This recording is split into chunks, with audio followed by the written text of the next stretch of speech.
Hi there, everyone. Welcome to the Uke Stuff channel. Today, I wanted to talk about capos. Some people might call them capos.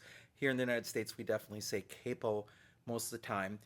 We see that as a musical term as a DC da capo, which means go to the head. So basically, what the device does is it gives your instrument a new head or a new nut.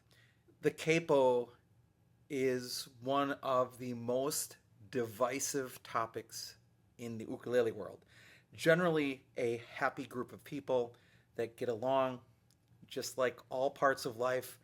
There are some people that aren't so friendly or happy, but in general, it's a very happy group of people. But if you start talking about capos, you can get some people pretty mad. There are a number of ukulele purists who think that because the instrument has four strings, you have four available fingers to press down chords, you should never have to use a capo. I don't fall into that camp. However, if I'm honest, I don't use a capo very often. There has been a time or two when I'm working with one of my elementary classes, because I teach elementary music at this point in my life, that the song will be in a key that it's just easier to use a capo. However, when I go to concerts, uh, church, other places where guitars are, players use capos all the time in the guitar world, and people do not look down at them. Now, with that in mind, I also will say my friend Rich Davis loves his capo. He loves tuning a standard GCEA at the second fret, which would be that A, D, F sharp, B tuning that actually was popular in the Tin Pan Alley era of the ukulele. But Rich loves capos, and that's great. If you like to use a capo, use a capo.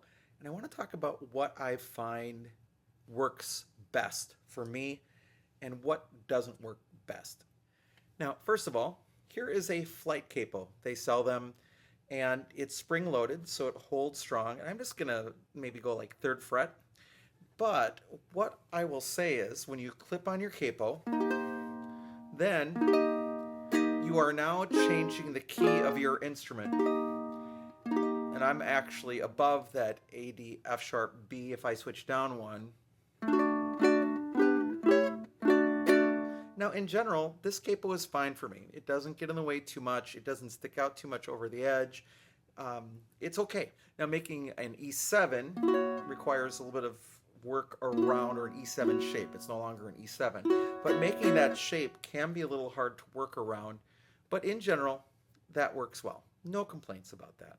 Now, here's one of the better capos on the market. This is a Shubb Lite Ukulele Tuner, and it is adjustable for the amount of pressure you put on your instrument. There's no spring here. It's all loaded by friction, but you have to make sure that you're covering over your strings, and then you adjust this turning sort of button there for the amount of tension that you need with your instrument. Because one of the arguments is that a capo with a spring may be putting on too much pressure on your strings, and this way you can dial in exactly the amount of pressure that you need. Before we go any further, I should also mention that it's ideal when you're using a capo, after you put it on, retune your instrument. I'm just putting different capos on and off right now, so it really doesn't matter too much. But in performance or for like a gig, you would definitely want to retune after putting on a capo. Now, the Shubb is an amazing capo. This is my favorite right now. This is the Nashville Capo by G7. They also make a plastic capo that I used to like a lot, but this is really amazing. Let me show you why. It actually goes upside down. The handle goes upside down. So if I put it across all four strings, right there, now when I'm making shapes, the bottom part is actually out of my way.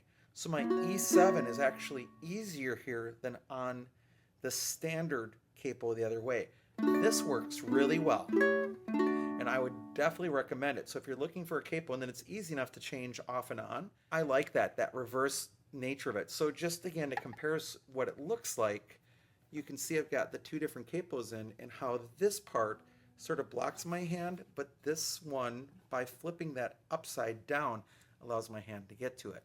Very neat engineering for a solution. Works great. Now the last thing I have to do is I have to be a little negative about the capos that are being included with some instruments, especially at the beginner level, like this one. And I won't talk about the company.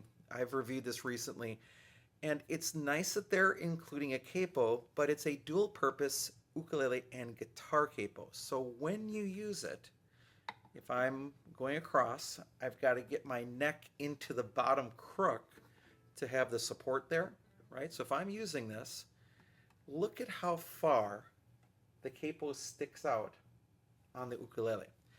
That gets in my way when I'm trying to make any chord shapes up top. So I do not like that. If you're going to include a capo, make sure that it's an ukulele capo for an ukulele. Let me show you in comparison.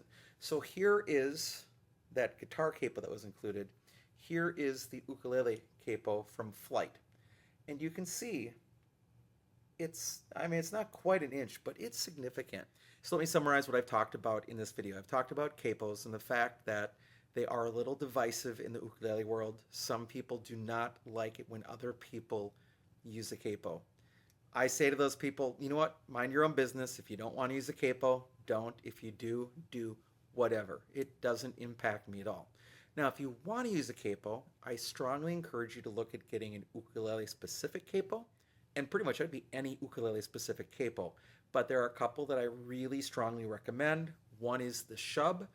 Again, the Shubb Lite, because you can adjust the amount of tension that goes with it. It's super light, easy to pack along with you.